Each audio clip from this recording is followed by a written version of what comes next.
අනිච්චාවත සංඛාරා උපාද වය ධම්මිනෝ ඇහෙන්නේ මලගෙවල් වලනේ. අද වෙනකොට මේ ධර්ම දේශනාව, මේ ධර්ම කාරණාව, මේ ගාථාව මලගෙවල් වලට සීමා වෙලා. හැබැයි මේකේ ඇතුළ බලන්න. අනිච්චාවත සංඛාරා උපාද වය ධම්මිනෝ. මේ සංස්කාරය අනිත්‍යයි.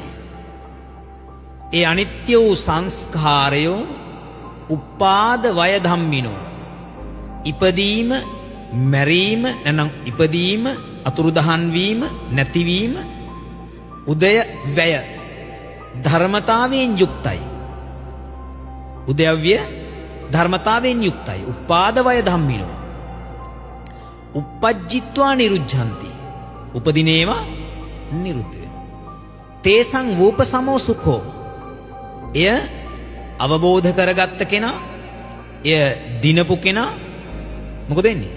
සැපයටපත් වෙනවා.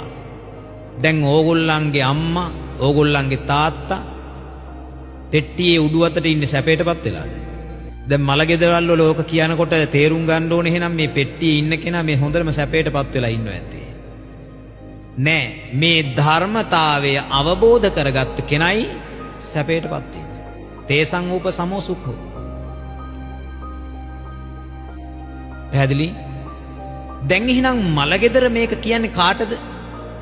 මිනිහටද? එහෙනම් ජීවත් වෙලා ඉන්න අයට. ජීවත් වෙලා ඉන්න අයට මේක කියපු ගමන්ම ජීවත් වෙලා ඉන්න අය ඕක ඇහෙනකොටම හිතන්නේ මොකද්ද? දැන් හරි අඬන්න වෙලාව. ආම්දුරු පටන් ගන්නකොට අනිච්චාවත සංඛාරා කියනකොටම උපාසකම්මල මොකද වෙන්නේ? අඬන්න පටන් ගන්නවා. දැන් මේක අවබෝධ කරගත්තාම නිවන හැවත් සැපයටපත් වෙනවා කියන කාරණාව කියද්දී උපාසකම්මලා ඒකට දුක් වෙනවා නම් කොයි තරම්නම් මේ ධර්ම කාරණාව බුද්ධ භාෂිතය අවභාවිතා වෙලාද බලන්නකෝ.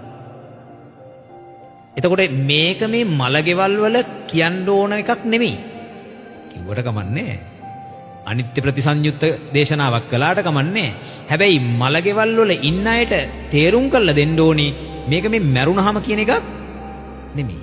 සුජීවත්ව වාසය කරන අයට මේ අනිත්‍යතාවය පැහැදිලි වෙන, අනිත්‍යතාවය අවබෝධ කරගන්නට සිත් යොමු කරන ගාථා.